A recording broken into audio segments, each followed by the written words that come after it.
Nestlé, tan integrada en tu vida que ya no notas cuándo cruza límites. Está ahí desde el primer momento del día.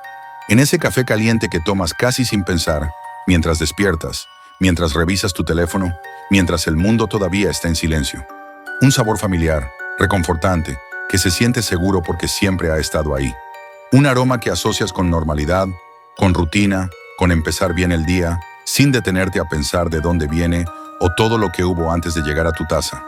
Está también en ese alimento para bebé. Leche en polvo, fórmula infantil, un producto que promete cuidado, protección y nutrición. Algo que millones de padres confían sin cuestionar, porque nadie quiere dudar cuando se trata de un hijo. La confianza se vuelve automática cuando algo se presenta como necesario y aprobado por la ciencia. Nestlé no se presenta como una amenaza, nunca lo ha hecho. Se presenta como parte de la rutina, como algo normal. Y precisamente ahí está su mayor fortaleza. Lo normal casi nunca parece peligroso. Pero detrás de esa normalidad existe una estructura inmensa. Una empresa que ha tomado decisiones que han afectado comunidades, recursos esenciales y hábitos de consumo en todo el mundo. Decisiones tomadas lejos del consumidor final, lejos de la mesa, lejos del momento en que abres un envase sin pensar demasiado.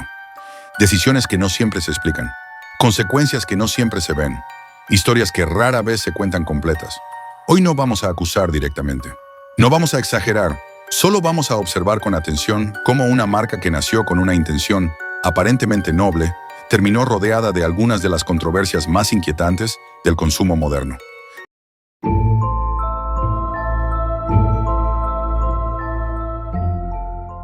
Para entender cómo se llegó a este punto, hay que regresar al pasado. Europa, siglo XIX. Un continente golpeado por enfermedades, pobreza y una mortalidad infantil alarmante. Muchas madres no podían amamantar. Muchos bebés morían en los primeros meses de vida. La nutrición infantil era un problema real y urgente. En ese contexto aparece Henri Nestlé, un químico alemán establecido en Suiza. No pensaba en mercados globales, pensaba en resolver un problema concreto. Desarrolló una mezcla de leche de vaca, harina y azúcar. Una fórmula innovadora para su tiempo. Funcionó. Y ese detalle importa. Salvó vidas. Los médicos comenzaron a recomendarla. Los hospitales la adoptaron. El nombre Nestlé empezó a asociarse con ciencia, progreso y confianza. Cuando una empresa nace ligada a la idea de salvar vidas, esa imagen se vuelve casi intocable. Permanece incluso cuando la empresa cambia. Con los años, Nestlé creció, se expandió a otros países, compró empresas, diversificó productos, entró en más hogares, en más rutinas, en más culturas. Lo que empezó como una solución específica se transformó en una presencia constante. Y cuando algo se vuelve parte del paisaje, deja de cuestionarse. La fórmula infantil no es por sí misma algo negativo. Existe porque en ciertos casos es necesaria. Ese punto es importante aclararlo. El problema comienza cuando deja de ser una opción y se convierte en una norma. Durante décadas, Nestlé promovió agresivamente la fórmula infantil en países en desarrollo. Regiones donde el acceso a agua potable era limitado, donde hervir agua no siempre era posible, donde la información médica era escasa. El mensaje era claro. La fórmula era moderna, científica, superior. Un símbolo de progreso frente a lo tradicional. Se ofrecían muestras gratuitas. Se distribuían en hospitales. Se recomendaban a través de figuras médicas. Pero había un detalle crítico que rara vez se explicaba. Cuando las muestras se terminaban, muchas madres ya no producían suficiente leche materna. La dependencia ya estaba creada. Ahora necesitaban comprar el producto. Y lo preparaban con agua local, muchas veces contaminada. Las consecuencias no fueron inmediatas. No aparecieron en anuncios ni en balances financieros. Pero fueron reales. Bebés enfermos, casos de desnutrición, muertes evitables. Nestlé defendió estas prácticas como legales. Y lo eran. Pero cumplir la ley no siempre evita el daño. Aquí surge una pregunta incómoda.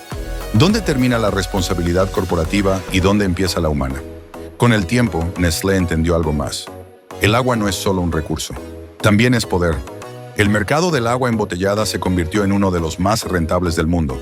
Y Nestlé estuvo ahí desde el inicio. La lógica es simple. Extraer agua cuesta poco. Venderla cuesta mucho. En distintas regiones del planeta, la empresa obtuvo permisos para extraer millones de litros de agua. Incluso en zonas afectadas por sequías. Incluso donde las comunidades locales ya enfrentaban escasez.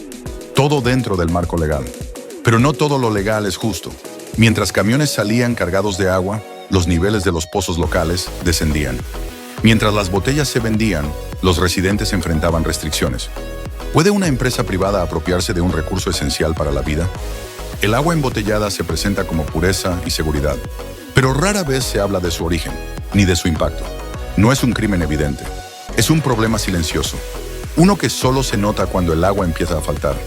Hoy Nestlé no es solo una empresa, es una red global, posee cientos de marcas, opera en casi todos los países, produce alimentos y bebidas que forman parte de la vida diaria de millones de personas. Y cuando una empresa alcanza ese tamaño, la responsabilidad se diluye. Las materias primas vienen de distintos continentes. Las decisiones se toman lejos de donde se sienten sus efectos. Han existido polémicas sobre condiciones laborales y explotación de recursos. Prácticas que, aunque legales, generan cuestionamientos éticos. Nada de esto es simple. Nada es completamente blanco o negro. Cuando compras un producto, rara vez ves todo el camino que recorrió para llegar a tus manos. Solo ves el envase, el logo, la promesa. Esa distancia entre producción y consumo permite que muchas consecuencias pasen desapercibidas. En todo este recorrido hay algo que se repite constantemente: la distancia. La distancia entre quien produce y quien consume. La distancia entre una decisión tomada en una oficina y su impacto real en una comunidad. Esa distancia crea comodidad. Permite que el consumidor no se sienta responsable. Permite que la marca se perciba como neutral, incluso cuando sus decisiones no lo son. Nestlé no actúa sola. Opera dentro de un sistema global donde crecer es sinónimo de éxito, donde reducir costos es una obligación, donde cuestionar demasiado puede significar perder competitividad. Y en ese sistema, cada actor cumple un papel. La empresa produce, los gobiernos regulan, el consumidor compra. Pero cuando nadie se detiene a cuestionar el conjunto, el sistema avanza sin fricción. Y es precisamente ahí donde las consecuencias más profundas se vuelven invisibles.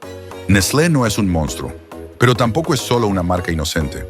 Es el reflejo de un sistema donde el crecimiento importa más que las preguntas, donde consumir es más fácil que investigar, donde la comodidad pesa más que la conciencia. La verdadera pregunta no es qué hace Nestlé. La verdadera pregunta es qué estamos dispuestos a ignorar como consumidores. Si este audio te hizo pensar, dale like, suscríbete si quieres más contenido como este. Y ahora dime en los comentarios, ¿cuánta confianza le das realmente a las marcas que consumes todos los días?